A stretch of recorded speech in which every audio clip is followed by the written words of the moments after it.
Thank you very much, sir. I'll be presenting with another common macular problem called macular hole. What is macular hole? It's a full thickness defect or tear of the retinal tissue involving the anatomical center or the fovea. Knapp was the first person who described it in 1869 in a patient with trauma.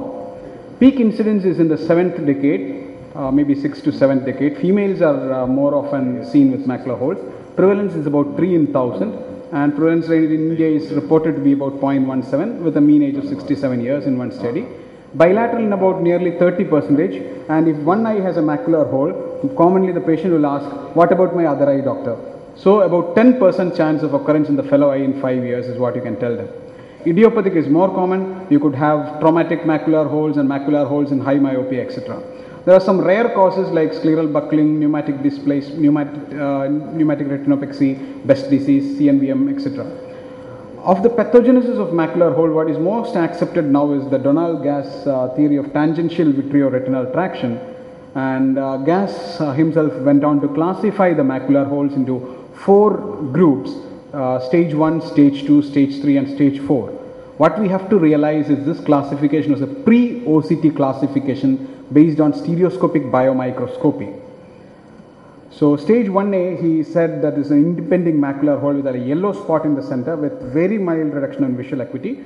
But when there is a yellowish ring, like with slightly lesser visual acuity, that is, he said there is a foveal detachment, then it was stage 1B. And then early full thickness macular hole, the roof gave way and there was an eccentric break. That was when he said that it is a stage 2. And stage 3 was a full thickness macular hole with an operculum, and stage 4 was with total PVD with further reduction in vision.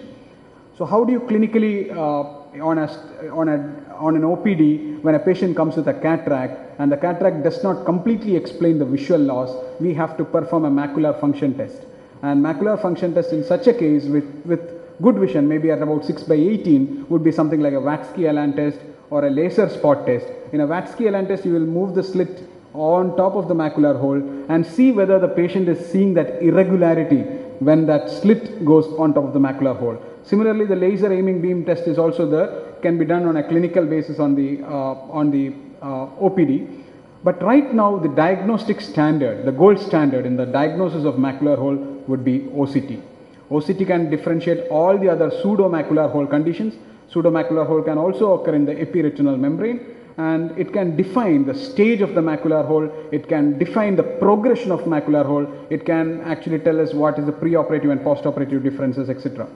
OCT in stage 1A, you will have a small foveal detachment, and in stage 1B, you could see that it is the outer retina is disturbed and the roof is intact like this with some traction.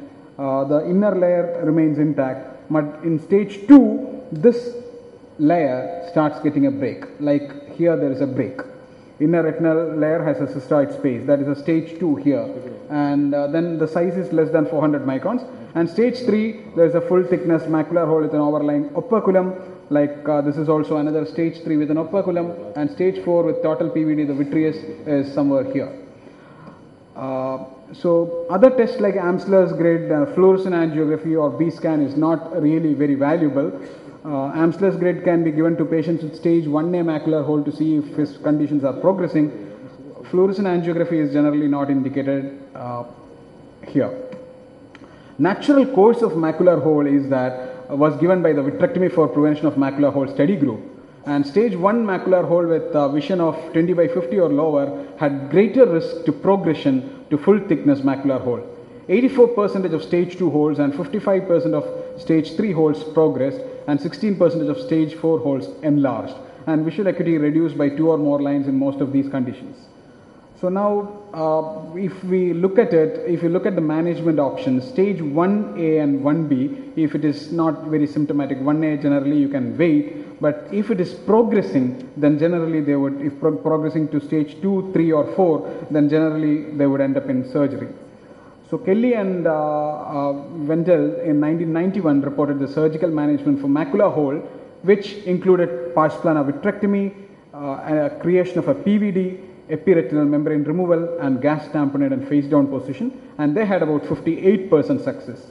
It was Park in 1999 which suggested that ILM removal can have a better success rates, and now anatomical success rates in different series of ILM removal varies from 80% to 100%.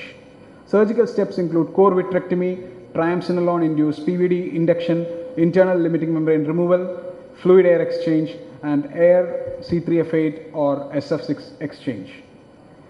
ILM during macular hole surgery, generally, as I told you earlier, 80 to 100% success rates are described, but smaller holes definitely do close, and larger holes, probably you may have something like a type 2 closure. So these are some of the macular hole surgeries. Now this is triamcinolone getting injected here, and once triamcinolone is injected, we have to remove the hyaloid.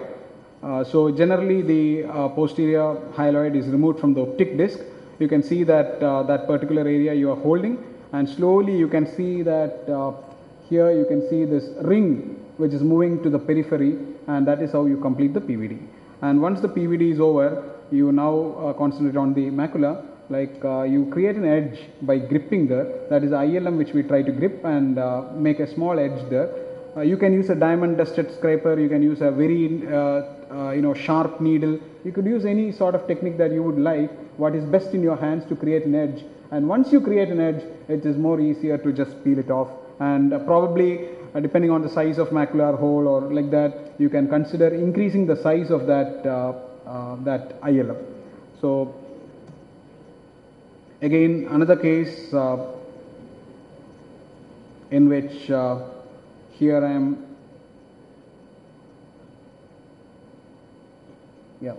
here again it is a triamcinolone stained hyaloid. We are trying to remove the hyaloid from the disc.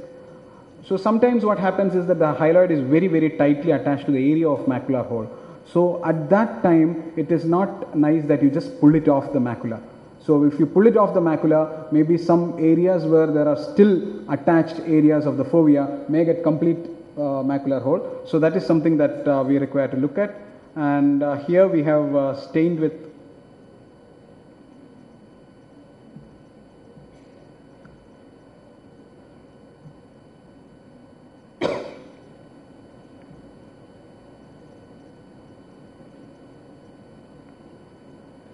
this is a case in which we had stained with brilliant blue-green. I don't know why the video is not working. Okay.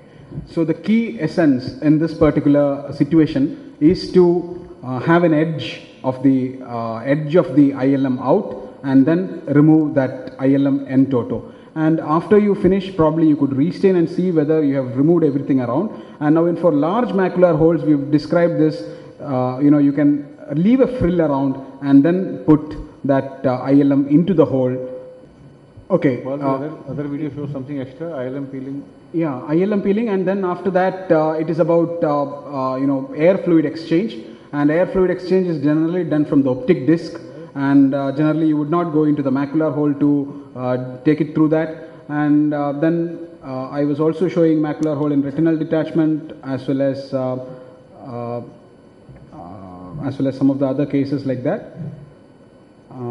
Then what does the prognosis depend on? The prognosis, the functional prognosis completely depends upon the ELM and the integrity of ELM, the IS-OIS junction. So pre-operatively, we have to look at the IS-OIS junction as well as the ELM. So if that is very good, then the visual prognosis in those patients are excellent. And there are certain OCT measurements called the macular hole factor, which can give us a clue as to whether the macular hole will close or not. If the tangential traction is much, and if you have pouted margins of the edge of the macular hole, generally they will close, and we will have good visual recovery. There are two types of closure. One is called type 1 closure, in which the hole completely approximates. We can skip the videos, we can talk on the PowerPoint. Type 1 closure and the type 2 closure. And type 2 closure is where there is a outer retina, there is a small defect, but the retina has completely come flush. The inner retina, which has been detached, has now completely come flush with that. So, so that is the. Sir, I think should I continue? No, Can I start?